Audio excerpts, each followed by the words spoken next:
Schools में और हमारे कॉलेजेस में धर्म के बारे में कोई शिक्षा नहीं होती. There is no teaching of religious text in our educational institutions. The kind of definitions that we have given of secularism has created this problem. We think that a secular state is not going to talk, teach and discuss the religious text. इसको ज़रा ध्यान से सुनिए जो मैं बात कहना चाह रहा हूँ. हम ये मानते हैं कि धर्म के बारे में शिक्षा है वो आपके माँ बाप दे देंगे. Your parents will tell you. So if I am a Christian boy, my Christian parents will tell me what are the fundamentals of Christianity. Or if I am a Muslim, then they will tell me and adequately tell me about this. Or if I am a Hindu belonging to any sect of Hinduism, then my parents would be in a position to tell me that. Now we all know that this is far from truth. That our parents are not at all informed. They are informed about vague things. They are not informed in detail. They are not sometimes informed even about certain fundamental ideas, because there has been no formal teaching. You see, if you want to know what is good dance, then you have to go to a dance teacher. वो आपको घर पे तो नहीं आ जाता. आपका शरीर अपने आप तो नहीं थिरकने लगता. And we know that, and we send our child or daughter to learn dance to a dance teacher or music or any of these things. Similarly, in order to understand what is the faith, the article of Hinduism, Islam, Christianity, Parsi, we have to talk about it. We have to be taught about it. Now, what has happened is that in India, we have not learned to distinguish between what is called propagation of a religion and teaching of the concepts of religion. ये एक बहुत important बात है, इसको जरा थोड़ा सा ध्यान दें. धर्म का, अपने संप्रदाय का, अपने मत का प्रचार करना, दूसरों को कन्वर्ट करना, दूसरों को इन्फ्लुएंस करना, ये एक बात है. लेकिन अलग अलग धर्मों के सिद्धांतों को समझाना, ये दूसरी बात है. Unfortunately, the Indian secular state has failed here. इसलिए आज क्या स्थिति है? What is the situation now? That the whole of India and the whole of communities, different communities, know extremely little about their own so-called religion, and they know nothing or they know the most wrong things about others. And hence, what happens? That they fall victim to all kinds of malicious propaganda. जो आज भारत में सबसे बड़ी समस्या है वो यही है. हम गाना गाते रहते हैं, मजहब नहीं सिखाता आपस में बैर करना. लेकिन जब तक आप मजहब को समझेंगे, पढ़ेंगे नहीं, सीखेंगे नहीं, तब तक आप बैर ही करेंगे और कुछ नहीं करेंगे, प्रेम नहीं करेंगे. You know, loving God is not like sex, that a certain age comes and hormones change in the body and the desires come up. No. Understanding what is the higher function, understanding what is duty, responsibility, this has to be taught. This does not come naturally. It's not like hunger. It's not an instinct. It is to be given through a proper method and calibration. So it has to be given in a very simple way at primary level. It has to be given in a little more complicated way at secondary level. And it has to be given in a very intellectual way at the university level. This will not happen. Now, India is in a situation where it continuously boasts itself of as a spiritual land. हम धर्म गुरु हैं, हमारा देश ये, लेकिन हम अध्ययन तो कुछ नहीं करते. हमारे शिक्षा संस्थानों में तो इसका कोई जिक्र नहीं होता. हमारे यहाँ ये सुविधा नहीं है. हमारे यहाँ इसके प्रोफेसर्स नहीं हैं. और जब विदेशी हमारे ऊपर किताबें लिखते हैं तो हमें तकलीफ हो जाती है. तो हमारे यहाँ कंट्रोवर्सीज होती हैं और हम उन किताबों के जवाब नहीं दे पाते. और हम आपस में भी एक दूसरे से एक सही ढंग से व्यवहार नहीं कर पाते. You know, in certain complicated matters, in sophisticated cultures, one has to learn to disagree. That I have a difference of opinion with you, but yet you are quite acceptable to me. You are not unacceptable to me in every way. We have a difference. We agree to disagree. This is a hallmark of civilization. But how will this happen unless we have learned to think? So, lack of religious education or education on religious matters is one of the biggest drawbacks of the Indian education. And to compound the problem, we have divided societies into minority and majority, where we say that the so-called minorities can teach about religion in their institutions and the majority cannot. This is absolutely discriminatory. It has no logic, it has no foundation. But yet it is the order of the day. And it creates further disagreements, further heartburnings, and further problems. So I think education has to bring in religious instruction, philosophical understanding of all the different denominations of religion that obtain in India, right from the primary to the highest level. And that is going to change, radically change the climate of social harmony in India. Last thing that I'm going to say, that we have now to create a teacher-centered system. The most unfortunate thing which the British did to us, that we have an administrator-centered system.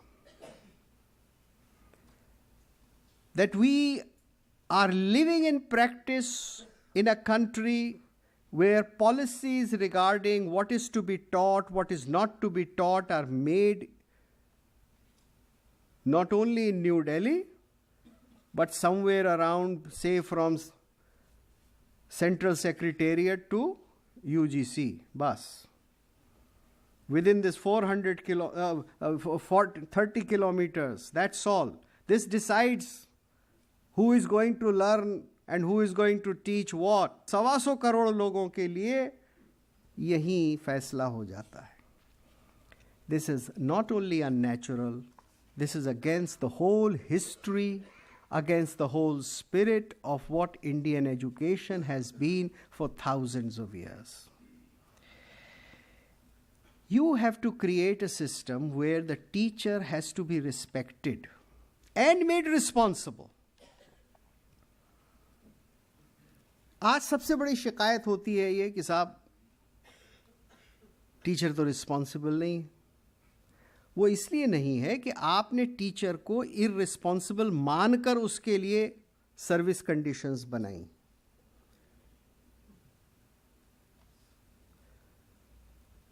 और आपने हमेशा ये मान लिया है कि ये teacher ऐसा है कि ये किसी को कम नंबर देगा और किसी को ज़्यादा नंबर देगा। आपने ये ऐसा सिस्टम बनाया है कि टीचर को देखने वाला सिर्फ एक आदमी होगा या एक औरत होगी, the head of the institution. It is not a number of people who are watching the teacher and who are also responsible to the teacher. Those of you who have taught for 20 or 30 years must have felt the great decline in the respect that the parents of the students have for teachers. Parents don't respect the teacher anymore. Far from the... Now, it is only when you make parents in some ways responsible to the teacher, answerable to the teacher, and vice versa, teacher responsible to the parents, that you will have a teacher-centered system. It is not impossible to create such system. But then we have to first begin with decentralization. Delhi is not going to tell the rest of the states of India. You see, we have now a great consensus in all political parties that there should be standardized systems of examination for all over India. That different boards of examination boards in the country should somehow have an accreditation system. I think all this thinking is wrong. Let the employer decide. Let the employer decide who is a good degree holder. Let the degree, maybe the degree is from Andaman Nicobar. But it should be the employer who will decide whether I'll employ this person from Andaman Nicobar or from Delhi University. Create a system of that kind so that the states are independent, so that the states have give them freedom to make their own syllabus. Don't try to standardize. And therefore, my humble submission is that we don't need institutions like UGC. We don't need institutions like NCRT. Heavens will not fall. All kinds of standardization in India today has become nothing but the dictates of either a bureaucrat or a teacher bureaucrat for rest of the country. You see, talking again, I'll take 2 minutes more and then conclude my talk. Talking again of the Shastras. These Shastras were all India Shastras. Apastamba, Manu, Dharma Shastras, Natya Shastra for art, they were read all over India. People were traveling and exchanging manuscripts and going from one part of country to another. If you decentralize education today, you think people will stop coming out of their state? On the contrary, what I have seen in my teaching life of 40 years is that fewer teachers are going from one state to another to take jobs. They have become frogs in the well. When I was studying in my BA, I had more Bengali, more Keralite, more Tamil teachers coming and teaching me in Delhi, all kinds of things. And when I retired 2 years ago, I found that there were more sons of the soil in my university than any time that I had seen. So standardization has not brought in an all India character. It has brought in a Koop Manduk character, frog in the well character, because the system is highly bureaucratized and politicized. Decentralize education, bring in the classical systems of learning, make them compatible and part of curriculum, not extracurricular. The arts are today considered extracurricular. I don't know how many teachers are here who are music teachers in their schools. Music teacher का काम तो सिर्फ इतना होता है कि अगर भरत गुप्त जी आए हैं स्कूल में तो एक गाना गवा दे. That's all. Because music is extracurricular, painting it extracurricular. The most beautiful things in our lives, in our country, and who knew more about the beauty of those things than Kamala Devi ji? You think she didn't know? She dedicated a whole life for that. These are people who do it. We still have people living like that. Dr. Kapila Vatsyayan, a disciple, younger disciple. They know what is the value, but we still continue calling arts as extracurricular. You are all aware of the fact that throughout its history, India invested in the arts more than any other civilization. We made beautiful things, architecture, parks, water systems. We made all kinds of things. The investment that we made in arts, in philosophy, was far more than any other culture did. And now, all that is extracurricular. So we have to address that.